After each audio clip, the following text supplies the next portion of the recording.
Hello दोस्तों, मैं कोमल परिहार आपका स्वागत करता हूं आपके अपने YouTube चैनल जॉब तक पर। अगर आप लोगों को ये वीडियो अच्छी लगे तो मेरे YouTube चैनल को सब्सक्राइब करें, वीडियो को लाइक करें, शेयर करें और कमेंट जरूर करें। तो चलिए हम लोग शुरू करते हैं। आज जहां पर कल खत्म किया था आज वहीं से शुरू करते हैं। देखिए, कल हम लोगों ने क्या क्या जाना था कि जो भारत का संविधान है, जो हमारा संविधान है, इसमें 60 प्लस देशों के संविधान से कुछ ना कुछ जोड़ा गया। भारत शासन अधिनियम 1935 से भी कुछ ना कुछ जोड़ा गया। तो चलिए आज हम इसी के आगे देखते हैं। तो देखिए, हम लोगों को आज क्या देखना है कि जो भारत शासन अधिनियम 1935 है उससे क्या क्या हमारे संविधान में जोड़ा गया। तो लिखिए क्या क्या जोड़ा गया। देखिए, जो भारत शासन अधिनियम 1935 है, इससे पहली चीज जोड़ी गई क्या, संघीय व्यवस्था या फेडरल सिस्टम। ठीक, एक चीज हो गई। और क्या जोड़ा गया, और इससे जोड़ा गया राज्यपाल का कार्यालय। दो चीज जोड़ गई। तीसरा क्या जोड़ा गया, शक्तियों की वितरण की 3 सूचियां। वो आपने जानते होंगे, केंद्र सूची या संघ सूची, राज्य सूची और संवर्ती सूची। जानते हो ना आप लोग यही कि शक्तियों के वितरण की 3 सूचियां। ठीक, और क्या जोड़ा गया, इसके बाद जोड़ा गया क्या, यूपीएससी या संघ लोक सेवा आयोग। 4 चीजें हो गई। और क्या जोड़ा गया, तो न्यायपालिका का ढांचा।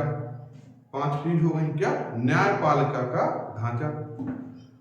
और क्या जोड़ा गया, और जोड़ा गया आपातकालीन उपबंध।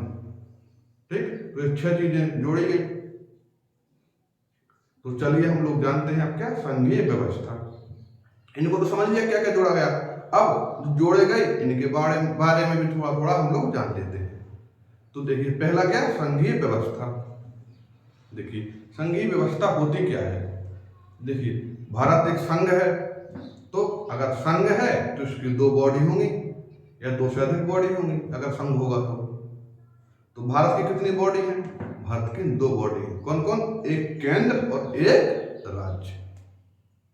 जानते हो ना, केंद्र भी है और राज्य भी है। ठीक, तो संघीय व्यवस्था है क्या।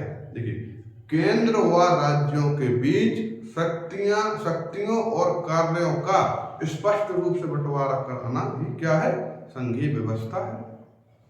क्या है संघीय व्यवस्था, संघीय व्यवस्था या फेडरल सिस्टम है क्या, तो केंद्र और राज्यों के बीच शक्ति और कार्यों का स्पष्ट रूप से बंटवारा कराना ही क्या है, फेडरल सिस्टम है या संघीय व्यवस्था।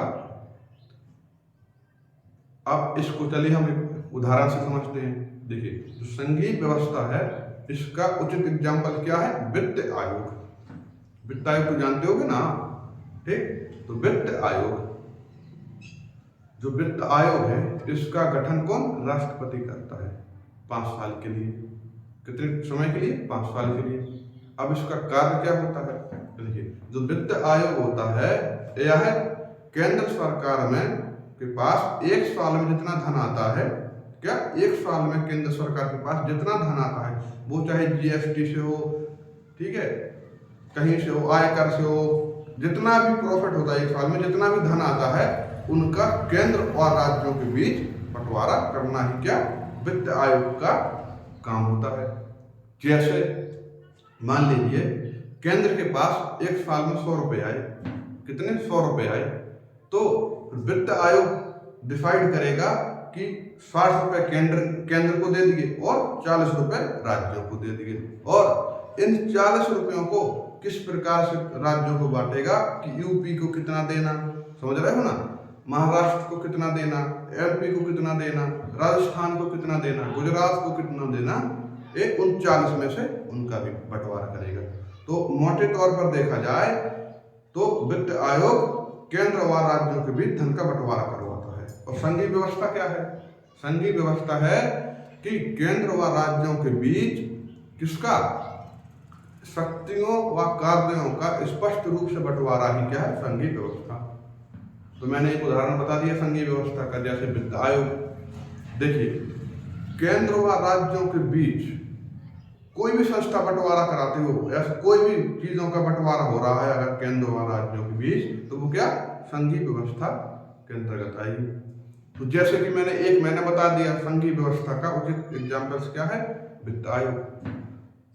आप भी एक दो संस्थाओं का नाम बता दीजिए कमेंट में कि कौन कौन सी संस्थाएं संघीय व्यवस्था के अंतर्गत आती है। ठीक, संघीय व्यवस्था देख लिया हमने। अब आते हैं क्या, राज्यपाल का कार्यालय। अब देखिए राज्यपाल का कार्यालय, तो आजादी से पहले भारत में कौन थे, अंग्रेज हुआ करते थे। ठीक, और जो आज राज्य हैं इनको क्या कहते थे हम लोग, इनको प्रांत कहते थे।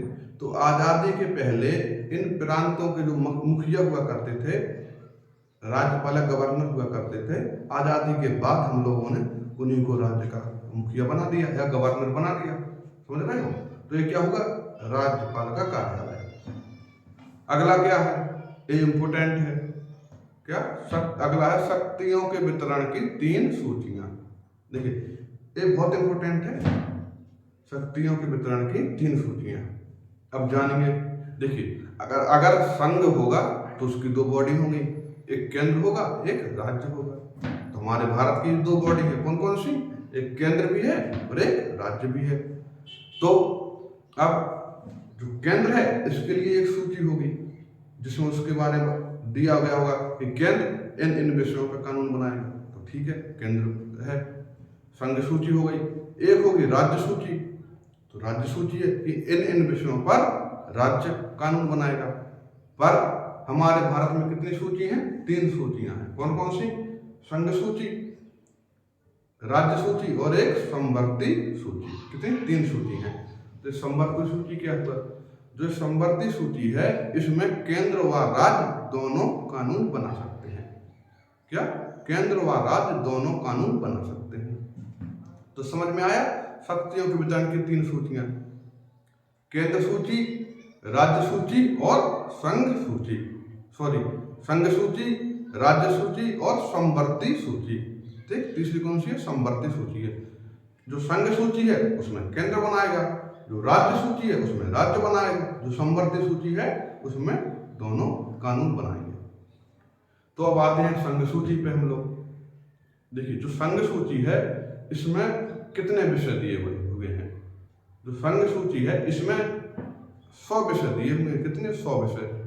ठीक, इन 100 विषयों में से विषय बता देता हूं मैं, कुछ विषयों को बता दे रहा हूं। देखिए जैसे कि रेलवे हो गई, ठीक, उड्डयन हो गया, यूपीएससी हो गई, संघ लोक सेवा आयोग, समझ में आया आपको, आर्मी हो गई, परमाणु हो गया, बैंकिंग हो गई इत्यादि।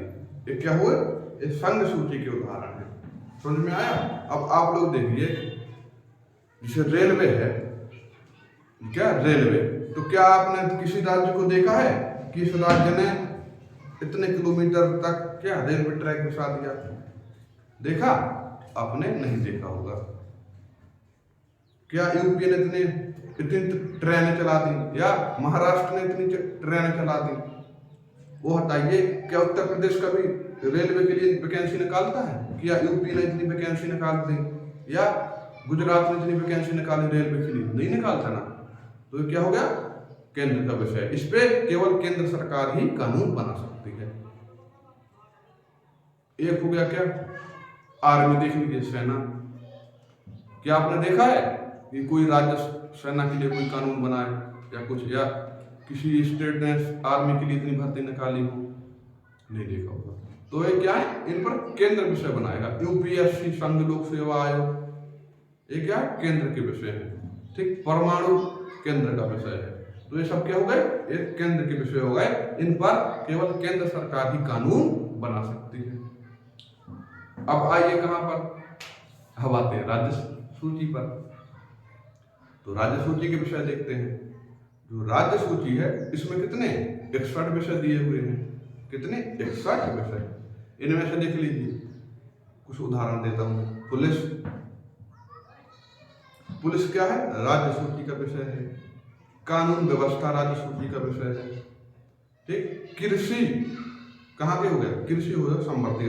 भूमि देख लीजिए आप, स्वास्थ्य देख लीजिए आप, कृषि देख लीजिए आप, स्वास्थ्य व्यवस्था क्या, राज्य सूची। भूमि का देखिए, जैसे आप लोग देखते होंगे किसी राज्य में भूमि का पैमाइश क्या है, मापन का पैमाइश क्या है, एकड़ से होता है, किसी राज्य में बीघा से होता है, किसी राज्य में बिस्वा से होता है, किसी राज्य में हेक्टेयर से नापी जाती है। कोई एक तो है नहीं इसकी इकाई नापने की, तो क्या जो है इसमें राज्य सूची का विषय है भूमि।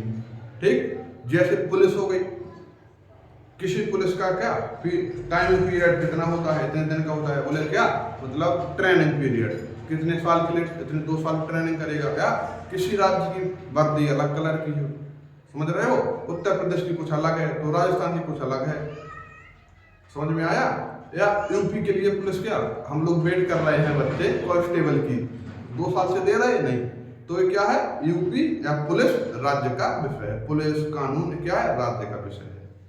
तो ऐसे कुछ विषय होंगे ये राज्य के हो गए। अब आते हैं हम लोग कहाँ पर, संघ सूची।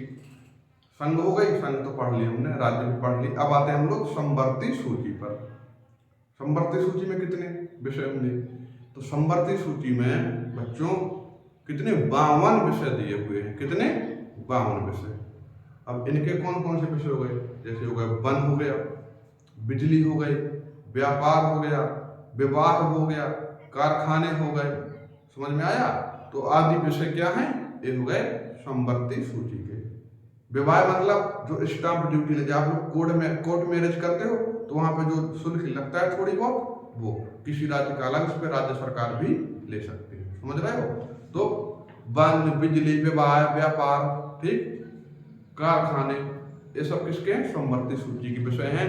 इन पर केंद्र व राज्य दोनों कानून बना सकते हैं। तो हमने पढ़ा क्या जाना, संघ सूची में कितने 100 विषय, राज्य सूची में 61 विषय, संवर्ती सूची में कितने 52 विषय। संघ सूची में केवल केंद्र सरकार राज्य बना सकती है, केंद्र सरकार ही कानून बना सकती है, जैसे कि मोदी, ठीक है। राज्य सूची में राज्य सरकारें कानून बना सकती हैं, संवर्ती सूची में दोनों कानून बना सकती हैं। क्या, दोनों कानून बना सकते हैं, केंद्र को राज्य भी बना सकता है और केंद्र भी बना सकता है। अब आपके दिमाग में सवाल आना चाहिए कि किसी विषय पर केंद्र बनाया कानून और राज्य ने, दोनों के विषय में टकराव हो गया तो किसका कानून मान्य होगा।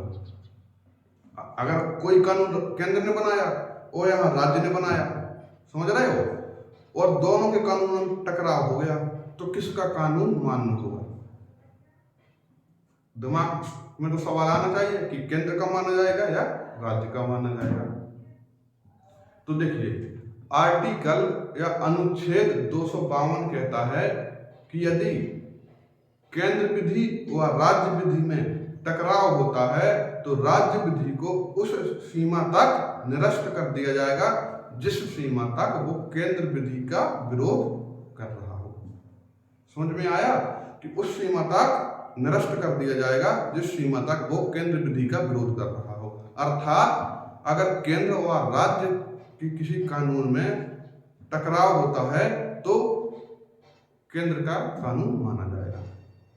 तो चलिए हम लोग आज की क्लास यहीं पे खत्म करते हैं, कल इसके आगे कंटिन्यू करेंगे। तो धन्यवाद, आपका दिन शुभ हो, जय हिंद।